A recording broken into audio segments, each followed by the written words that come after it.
আর যে পুলিশটা গুলি করছে টোকার বাচ্চা টোকাই ওই ম্যাট্রিক পাস করছে আচ্ছা ম্যাট্রিক পাসই করে নাই টোকার বাচ্চা পাবলিক ইউনিভার্সিটিতে ট্রান্সফারে যে কত কষ্ট হয় সেটা আমরা জানি 24 ঘন্টার মধ্যে 22 ঘন্টা পড়াশোনা করতে হয় আর সেই ম্যাট্রিক পাস করা টোকার বাচ্চা আমার ভাইয়ের বুকে গুলি করছে।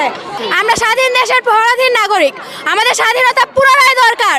আমাদের ভাই বোনেদের মেরে শুয়ে দিচ্ছে রাস্তায়, আমরা কিভাবে বাসায় চুপ করে থাকি? জনহিত ভাইয়ের কি দোষ ছিল? সে একজন মেধাবী স্টুডেন্ট ছিল, সে একটা পাবলিকে পড়া স্টুডেন্ট আর যে পুলিশটা গুলি করছে টোকার বাচ্চা টোকাই ওই ম্যাট্রিক পাস করছে আচ্ছা ম্যাট্রিক পাসই করে নাই টোকার বাচ্চা ও একটা স্টুডেন্ট একটা পাবলিক ইউনিভার্সিটিতে ট্রান্সফারে যে কত কষ্ট হয় সেটা আমরা জানি। দিনে 22টা ঘন্টা পড়াশোনা করে আমরা চান্স পাই, 24 ঘন্টার মধ্যে 22 ঘন্টা পড়াশোনা করতে হয় আর সেই ম্যাট্রিক পাস করা টোকার বাচ্চা আমার ভাইয়ের বুকে গুলি করছে। মুক্তিযোদ্ধা তো মরে গেছে, সে কবে?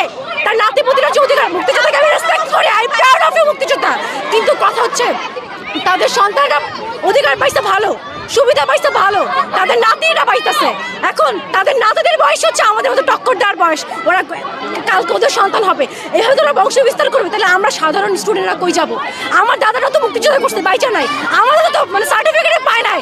আমার দাদা বলছে যে আমি মুক্তিযোদ্ধা করছি, আমি জানি আমি কি মুক্তিযুদ্ধ করছি, আমাকে লোক দেখানোর দরকার নাই। সেই আমলে সার্টিফিকেট যারা করে নাই মুক্তিযোদ্ধা ওরাও যায় লাইন ধরা যায় সার্টিফিকেট নিতে। আমার দাদা ছিল পিওর মুক্তিযোদ্ধা, উনি সার্টিফিকেট নেয় নাই। আমার নানার মুক্তিযোদ্ধার কোঠা আছে, বাট আমি নিজে কখনো যাই নাই। দেশ কারা স্বাধীন করছিল? আমাদের মতো ছাত্ররা স্বাধীন করছিল। আমাদের মতো ছাত্র যেরকম দেশ রক্ষা করতে পারে আমরা মরতে পারবো, তারপরে আমরা আমাদের অধিকার আদায় করে ছাড়বো।